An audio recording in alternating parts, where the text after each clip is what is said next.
पंचायत के पंचों का फैसला।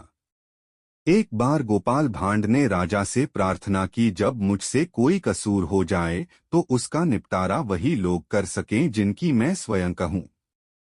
राजा कृष्णचंद्र ने गोपाल की बात मान ली, क्योंकि राजा तो अपने बात के पक्के थे और उन्हें गोपाल पर पूरा विश्वास भी था। एक बार गोपाल से कोई कसूर हो गया। राजा ने कानून की दृष्टि से गोपाल को भी सजा देने का निश्चय किया। गोपाल को किसी तरह पता चल गया कि राजा उसे जरूर दंड देंगे।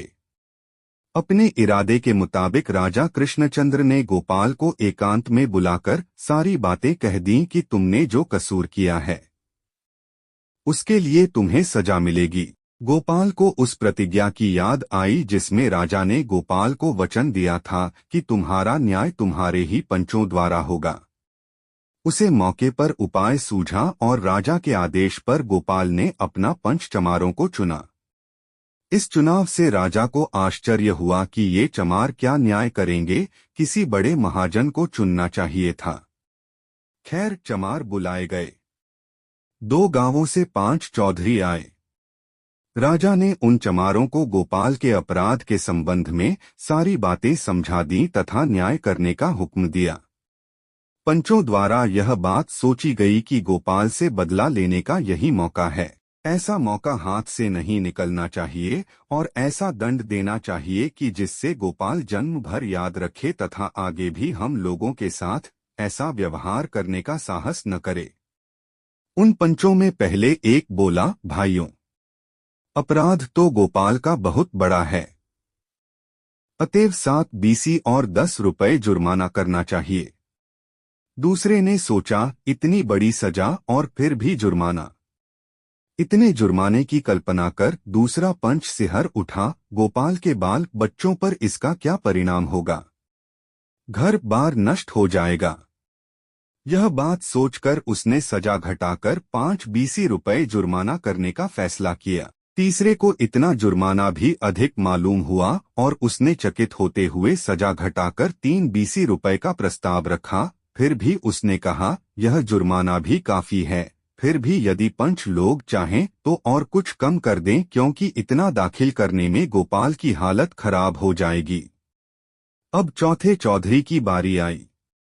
उसने अब तक सभी सलाहों का विरोध किया और कहा कि इतना बहुत अधिक है, इसमें अधिक से अधिक कमी होनी चाहिए। चौथे चौधरी के प्रस्ताव का 5वें चौधरी ने अनुमोदन किया और सर्वसम्मति से थोड़ी देर की बहस के बाद यह तय हुआ कि दीवान गोपाल को 2 बीसी तथा 10 रुपए दंड के देने होंगे, क्योंकि यह दंड अधिक है।